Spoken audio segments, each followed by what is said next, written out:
Did you know that 80 to 90% of Shopify print-on-demand stores will never even hit their first $1,000 in total sales? And the reason is not because they don't work hard or do the very best effort or even that they're not capable of it. It simply comes down to the fact that their product concepts fail to emotionally connect with their ideal customers. If your ideas are generic, then no ad will be able to save them. But here's the real truth. In order to create high converting designs, you honestly don't need to be a designer or even a copywriter. All that you need is to simply understand your niche better than they understand themselves. This is the exact print-on-demand breakthrough that I used to launch dozens of products, hoping that one of them would hit. But in fact, most of them flopped. However, once I discovered how to use ChatGPT, not just for generic prompts, but actually how to do deep niche research, everything changed. And in this video, I'm going to be breaking down how to use AI to generate great product ideas that instantly resonate and feel personal and almost scroll stopping to anybody who it relates to. So we are then going to be building a repeatable research system to launch new winners weekly. So if you've ever launched, cool designs that got no traction, or hearing that people are using AI but not quite sure how they're creating anything of quality, then what I'm about to show you could be an absolute game changer for your print-on-demand brand. And step one is to pick a niche you know and understand it deeper than anybody else. You don't want to just pick a random niche. Pick one that you live and breathe in. One where you intuitively understand the pain points, the humor, the emotional triggers, and all of the inside jokes and lingo that people are using. But we're about to go even deeper than just on the instincts by going to ChatGPT, and you're going to use the exact prompt that I have here on the screen. I want a full buyer profile for the US or any other country that you're based out of, using one of each of these buckets. We have our core demographics, which is age, gender, income, education, and political leanings. And I'm not going to read through all of these, but animal/archetype inspirations, geographical insights, such as from their zip codes, where they're living at different parts of the country, whether if they're more urban or rural, as well as what kind of climates they're living in, because this can give us a lot of insights into which types of products would resonate. And then we're able to take that and look at cross-niching passions, such as overlapping interests such as music or religion. And then finally, we're going to have it look at a work-life snapshot. Like, what are their common jobs? Where are they working? What are they wearing? How are they spending their days? And when they get off from work, number 8, their food and drink culture. Like, what are they eating? What are their snacks?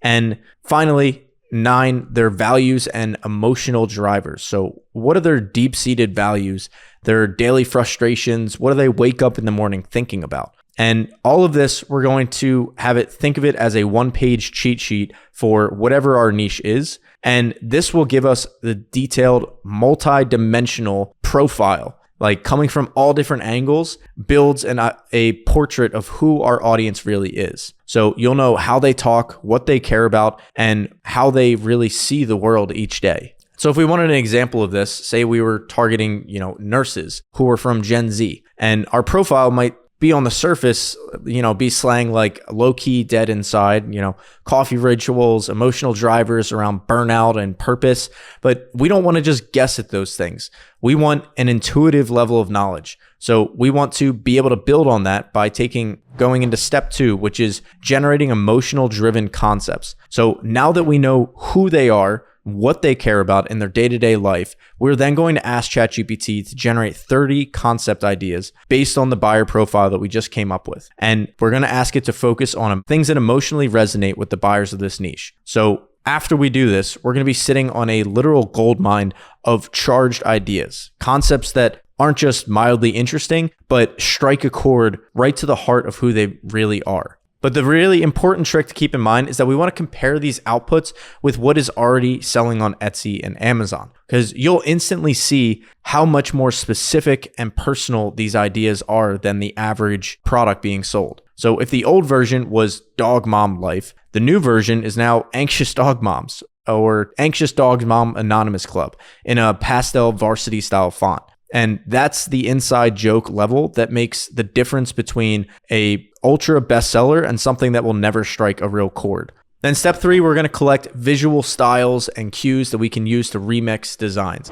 But before we even do any of that, we want to gather inspiration by browsing through Etsy and Amazon and Google for listings that are within our niche. And we want to screenshot everything from the typography, the illustrations, what kind of art styles they're using. Then we want to take the emotional hooks that ChatGPT came up with and feed it this inspiration using a tool such as Mystic POD or ChatGPT. And we're able to use a prompt such as the one that's on the screen, saying using the attached visual reference and this design concept, and then you paste the hook specifically out of the 30 that I came up with, create a design idea that blends this visual style with the emotional impact. This gives you a high converting design concept that actually feels fresh based on what's already proven to be a top seller and allows us to combine that with the deep level of niche understanding we just talked about. But we don't want to just stop there. We want to take it a step further and turn this into a system that is not just going to happen once, but is a continual process. And that's why step 4, we're going to be building a weekly concept engine. So we've already got the profile of who our niche is. We've found the design styles that are performing the best. Now, each week we want to revisit this research. And this is the simplest step of the process, but it is the one that is the most overlooked. That we've done this work and we've built something that can really generate amazing designs for us. Now we need to keep coming back to it. And every time that we come up with new ideas or we understand our niche a little bit better, or maybe we even start getting some sales data back, then we want to feed that back into the same ChatGPT conversation that we were having so that it continues to not only have all of the insights that we shared in the beginning, but from having it do the deep research, but that we are continuing to layer on. And this is the part that people just completely miss because we just do it as one-off, but the AI is able to start to learn even more and really become like our co-pilot alongside of us, helping us scale and grow our brands. So an example of what this system or flow could look like, just very simply, is on Monday, we could run trending prompt or ad analysis from looking at different listings. Then on Tuesday, we could generate 10 different hooks or anchors that resonate with our audience. Then on Wednesday, we could do more Etsy and Amazon research. Then Thursday, we launch the new products. Then on Friday, we actually post the ads and start driving some traffic. And then on Saturday and Sunday, we review the feedback that we've gotten. And then we loop that feedback back into the ChatGPT conversation that we're having. So for example, you can even go so far as to just export your Shopify sales from your dashboard and upload that spreadsheet into ChatGPT and ask it to analyze which of your products have been the top performers and find any commonalities between them. And then you can have it take that and loop back into all of the ideas that it's been generating and use it as feedback. So it's able to see out of the ideas that it had what performed well and what didn't. And that is really just the start of the impacts that AI is able to have and how we are able to guarantee that with this simple practice, we are setting ourselves down the path of ultimately reaching our $1,000 in sales. Because again, the reason that people don't hit that number, it's never because of their conversion rate or their ads or anything. I shouldn't say never. It's very rarely because of those things. 9 times out of 10, it is because the content or the concepts that they are putting out there just are bland and they are tried and true and like people have already seen them. We want to go the other way. And when we start down this path, what we are actually doing is building a real differentiated brand. So it's not even just about print on demand. It's about building a following of people who really resonate with your mission and what you're doing. And you just so happen to communicate that mission through the products that we sell.